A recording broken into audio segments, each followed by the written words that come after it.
estou começando meu ano? Como me organizo pra escolher as provas, pra colocar no meu calendário, pra eu conseguir ter uma sequência de treinos da qual não me prejudique ali no calendário em si? Vou explicar.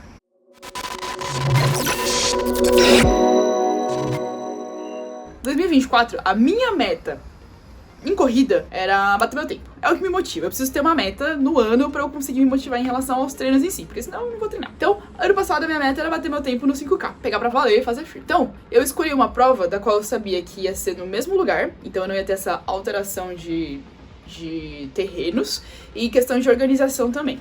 Então, o que me ajudou muito foi escolher o circuito das estações. Muito, porque em dezembro eles falharam, então... Mas tudo bem, eu consegui bater a meta de toda forma. Foi o circuito das estações porque ele ocorre sempre no mesmo local e ele tem a distância de 5, 10 e 15... Algum dia eu vi que ele tinha 18, mas eu posso estar enganada agora, depois eu dou uma conferida. Enfim, então ele tem essas distâncias. Eu falei, eu quero bater meu tempo no 5K. Então, eu escolhi o circuito das estações e as 4 estações eu corri o 5K. Como ele ocorre a cada 3 meses, eu conseguia ter essa progressão. Então, por exemplo, eu comecei treinando em janeiro, março eu tive a minha primeira prova do circuito, então eu tive meu tempo base, digamos ali, em março, pra que junho eu pudesse bater, tem que fazer as contas aqui, pra que junho eu pudesse bater, depois setembro e finalizar dezembro. Então eu tinha todos os 4 pontos de referência pra eu conseguir comparar um ao outro e ver também o que eu precisava, o que eu melhorei em cada parte ali em relação à velocidade, à resistência de velocidade. E fora que conhecer o percurso acaba ajudando bastante quando você tem esses tipos de meta. Esse ano eu já decidi outra coisa. Falei, ok, vamos aumentar a distância. E aí, por conta de já ter decidido, eu já tinha decidido isso ano passado, tá? Por conta de já ter decidido que eu ia aumentar a distância em dezembro, mentira, desculpa. Em outubro, eu comecei a pegar provas um pouquinho maiores, de 10. Então, eu peguei o câncer de mama pra ir aumentando um pouquinho essa distância, porque a ideia era que esse ano, em junho, eu conseguisse fazer a inscrição da meia maratona do Rio, que eu não consegui, mas tudo bem. Então eu tinha 6 meses pra aumentar esse volume de treino. Eu falei, tá bom. Então, outubro eu comecei a fazer provas de 10, não como prova-alvo, só pra eu conseguir me soltar mesmo. Então eu fiz uma em outubro, fiz uma em dezembro, e no final de dezembro eu fiz 15. Então eu fui aumentando progressivamente. Pra que esse ano eu conseguisse focar em alguma de 18, pra depois chegar no 21. Tanto que eu ia fazer a parte da iguana ali, que tem... acho que é 14 e 18, se eu não me engano. 14 em março, 18 em junho, que ia ser na mesma semana do Rio. Porém, eu não consegui me inscrever pro Rio, né? Acho que eu já fui eliminada na primeira fase, que é conseguir se inscrever. Nem cheguei no pagamento. E aí eu refiz o meu planejamento agora em janeiro e falei, quer saber? Então eu vou aproveitar. Uma coisa que eu acho bem legal nessa parte de progressão de distância é o formato como a iguana funciona. Por quê? Eles têm em diferentes distâncias, tá? Se eu não me engano é 5 para 10, pra meia e pra maratona. E aí eles têm as progressões também, que ocorrem ali a cada 3 meses, mais ou menos. Então esse ano eu acabei pegando pra fazer as distâncias da iguana, sendo que ela finaliza em setembro, com 18. E aí eu aproveitei a iguana não, desculpa, isso aqui tudo é Atenas. É porque tudo a iguana é a organização. Eu peguei pra fazer o circuito Atenas, que tem todas essas progressões de distância.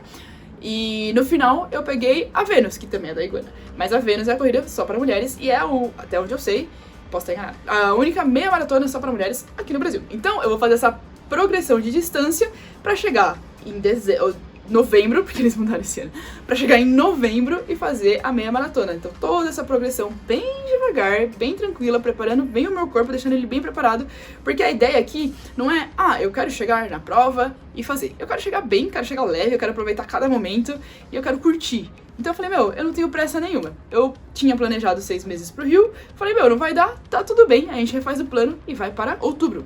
Um pouquinho pra frente. Essa foi a minha meta. Ano passado foi a meta de bater o RP e escolher um tipo de prova, um tipo de organização também. Esse ano eu quero aumentar a distância, então eu escolhi um outro tipo de organização. Mas se você também quiser, sei lá, esse ano eu quero só curtir e que tá tudo bem também. E aí é um outro tipo de organização. Enfim, vai com você. E por que também que eu quis pegar, por exemplo, ano passado, e fazer sempre o 5 e bater meus tempos no 5 pra eu me manter treinando, né? Primeiro que isso aí eu me sinto bem, né, na hora de fazer, mas isso não me impedia de eu fazer um treino livre, não me prendia a isso. Então, por exemplo, às vezes alguém chamava pra correr, eu ia correr, e eu tava bem, porque eu estava treinando. Então não é necessariamente, nossa, toda hora tem que ficar batendo tempo. Não, eu treino porque me faz bem e ter as metas me ajuda a me centrar em relação a isso. Mas Uma coisa também que eu acho muito legal e que aconteceu muito no final do ano passado e tem acontecido muito esse ano é alguém que corre e fala, meu, vamos correr tal dia? Vamos fazer sei lá, 5K, vamos fazer 10? E você consegue fazer, não trotando, né? Você consegue fazer ali correndo e conversando com a pessoa. Então uma coisa que eu achei bem legal, na verdade, e eu acho que eu vou tentar adotar um pouco mais isso, se a pessoa quer falar comigo, não me manda mensagem. Me chama pra correr. Nossa, será que se eu colocar isso no WhatsApp as pessoas vão... Eu vou só correr agora. Vou virar maratonista, assim, mentira. Gente, se você quer fazer uma maratona, de verdade, esteja preparado pra treinar. Meia maratona, porque... Enfim, eu monto os treinos, eu sei como é. Não é fácil. Não é fácil. Se você tem outras percepções em relação a essas provas, ou outras também em relação às metas e tudo mais, deixa aqui no comentário, ajude outra corredora que também está passando por essas dúvidas que você já passou. Fechou? Bora!